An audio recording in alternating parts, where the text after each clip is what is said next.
Cigarette mafia کا تھا، اس بندے کو پی ٹی آئی نے قومی اسمبلی کی قائمہ کمیٹی برائے فائنانس میں ڈال دیا، اور اس نے وہاں پہ بلا کے ایف بی آر چیئرمین کی وہ بےزتی فرمائی. تو ایف بی آر کے اندر پھر اسی کیوں کری ہے، ہمیں کیا ضرورت پڑی ہے؟ تو سب سے زیادہ beneficiary by the way P T I تھی اور ہے.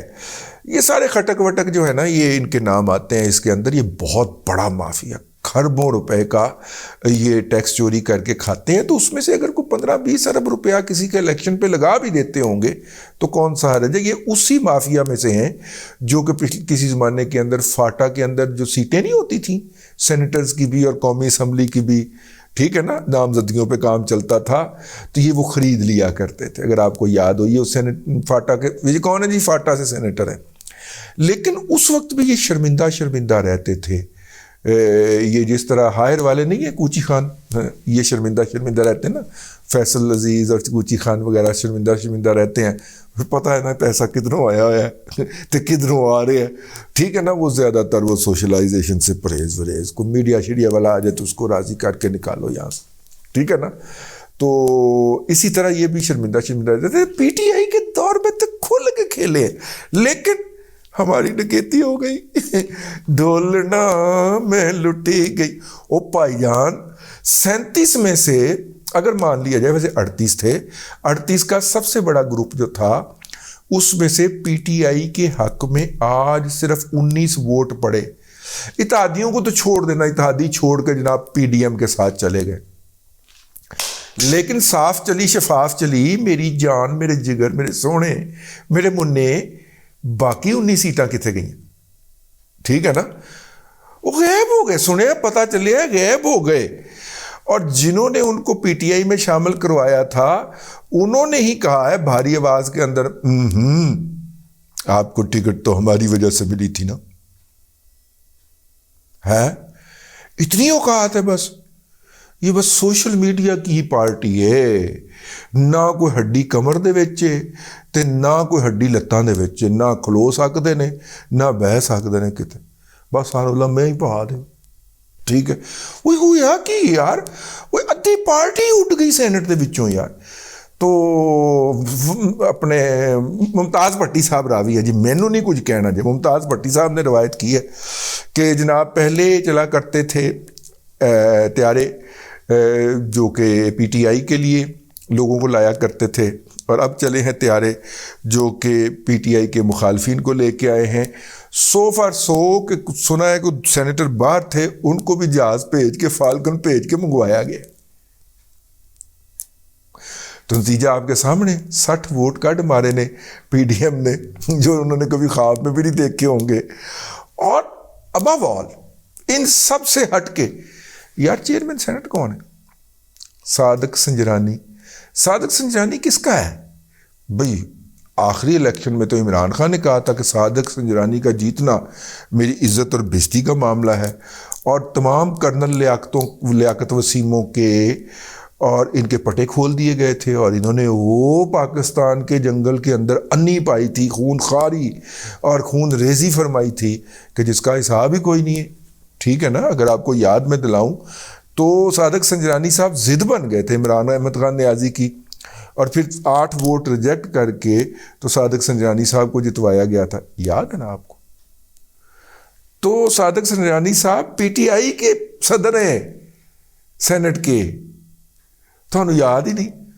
وہ بھی آج پی ٹی ایم میں رل گئے. ظاہر ہے صادق سنجرانی صاحب کو جو لوگ گائیڈ کرتے ہیں، میں یہ نہیں کہہ رہا کہ جو ان کی تنابیں ہلاتے ہیں، جو ان کی سٹرنگز ہلاتے ہیں، جو ان کی تاریں ہلاتے ہیں، میں یہ قطعاً نہیں کہہ رہا. میں تو کہہ رہا کہ جو ان کو گائیڈ کرتے ہیں، انہوں نے انہیں صراط مستقیم پہ ڈال دیا ہے. بھئی صادق سنجرانی صاحب جو ہے نا، وہ پھر نوٹس بھیج دیتے ہیں، تو میں دیکھے اچھے الفاظ، انہوں نے ان کو صراط مستقیم کا رستہ دکھا دیا، اور صادق سنجرانی صاحب ادھر کو چل پڑے ہیں. پی ٹی آئی لوٹی گئی. تو عمران احمد خان نیازی ہر بات پہ بات کر رہا ہے، ہر موضوع پہ بول رہا ہے.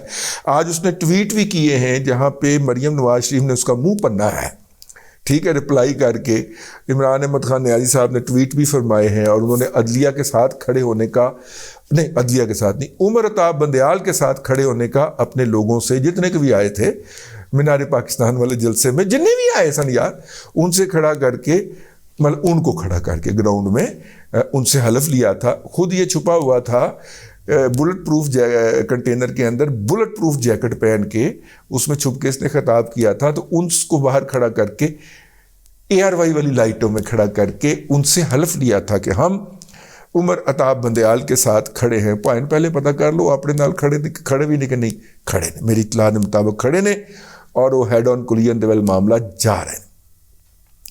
ٹھیک ہے. حسن ایوب صاحب ہیں ARY کے نمائندے، بیورو چیف ہے میرا خیال بنے. صابر شاکر صاحب کے ملک سے فرار ہو جانے اور برطانیہ میں سیاسی پناہ لے لینے کے بعد مطلب کہ یہ صابر شاکر ٹائپ کے جو لوگ ہیں یہ لوگوں کے اوپر آوازیں کسا کرتے تھے کہ جناب یہ ملک سے فرار ہو جاتے ہیں، اور سب سے پہلے یہ بھگوڑا خود بھاگ آئی. تو صابر شاکر کے فرار ہو جانے کے بعد اور برطانیہ میں سیاسی پناہ لینے کے بعد حسن ایوب صاحب ARY کے بیورو چیف ہوتے ہیں. تو حسن ایوب صاحب فرماتے ہیں کہ جناب مذاکرات کے دروازے بند کر دیے گئے ہیں، اور بند کر کے اتنا موٹا تالا لگا دیا گیا ہے، اور چابی جو ہے نا وہ گما دی گئی. اب حسن صاحب جو ہیں وہ ان جرنلسٹوں میں تو ہیں کہ جن کے پاس خبر ہوتی ہے، جن کے رابطے پورے ہیں، تمام خبر والی جگہوں پہ رابطے پورے ہیں، اور ویسے وہ کورٹ رپورٹنگ کرتے ہیں اور بڑے محتاط بھی ہوتے ہیں. لیکن اب سمجھ نہیں آ رہی کہ یہ جو مذاکرات کرنے تھے یہ کنہوں نے کرنے تھے اور کنہوں نے چابی گما دی ہے. ظاہر ہے کہ اس وقت جو ہے اب تک اپنا کیا نام ہے ان کا، عمر عطاب بندیال صاحب جو ہیں وہ تو ون ون سچویشن میں ہیں، جیسا کہ میں اپنے پچھلے ولاگ کے اندر کہہ چکا ہوں. ان کے پاس تو 8 لوگ ہیں جو جونیئر چھٹے چوتھے پنجویں نمبر سے جتنے بھی بدبودار تھے سارے انہوں نے سپریم کورٹ کے اندر اٹھا کے لے آئے ہیں.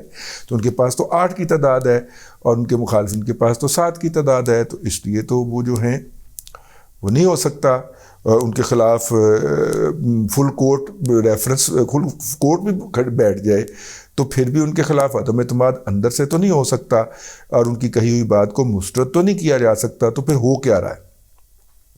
بہت سارے لوگوں کو بہت ساری امید ہے، مجھے کوئی امید نہیں ہے. میرا خیال ہے مزید گند ہوگا، اور ثاقب نثار صاحب مزید گند کر کے جانا چاہیں گے. وہ اس طرح چھوڑ کے نہیں جانا چاہیں گے.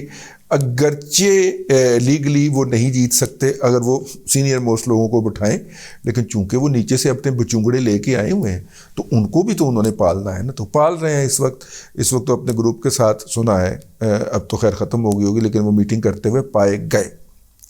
لیکن بات یہ نہیں ہے، بات یہ ہے کہ میں لٹی گئی.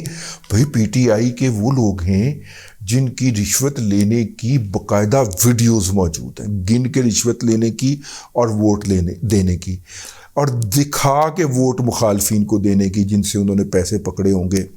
اور PTI کے یہ وہ لوگ ہیں جن کو عمران احمد خان نیازی کچھ عرصے پہلے تک یہ کہتا تھا کہ میں نے اپنے ہاتھ سے ووٹ دیے ہیں، اپنے ہاتھ سے ٹکٹ دیے ہیں ان کو. یہ PTI کے وہ لوگ ہیں کہ 3 سینٹ کے الیکشن ہوئے ہیں، تینوں کے اندر بکے ہیں، کسی ایک کے اندر کوئی ایکسیپشن نہیں ہے. تینوں کے اندر ایک پارٹی کے MPs بکے ہیں اور وہ ہے PTI. ٹھیک ہے. تو اگر اس پارٹی کے سینیٹر پہلی دفعہ وہ حکومت سے باہر تھے اور ووٹ دے رہے تھے اپنی پارٹی کے لیے، تو آدھی PTI سینٹ میں اڑ گئی، اور عمران احمد خان نیازی نے اس کے اوپر بھوگ بھی نہیں گھتا. عمران احمد خان نیازی صاحب نے اس کے اوپر چوں ہی نہیں کی، کوئی شور نہیں مچایا، کوئی احتجاج نہیں کیا. کیوں بلا؟ کہتے کسی قیمت پہ میرے ساتھ کوئی رابطہ کر لے. دیکھیں میں اس پہ شور نہیں مچا رہا، مجھے پتہ ہے یہ کام انہوں نے کیا ہے. ٹھیک ہے، جنہوں نے مجھے یہ سینیٹر عطا کیے تھے. دیکھیں میں کوئی بات نہیں کر رہا، لیکن کچھ تو میرا خیال کر لینا جی. اب بات یہاں تک پہنچی ہوئی ہے.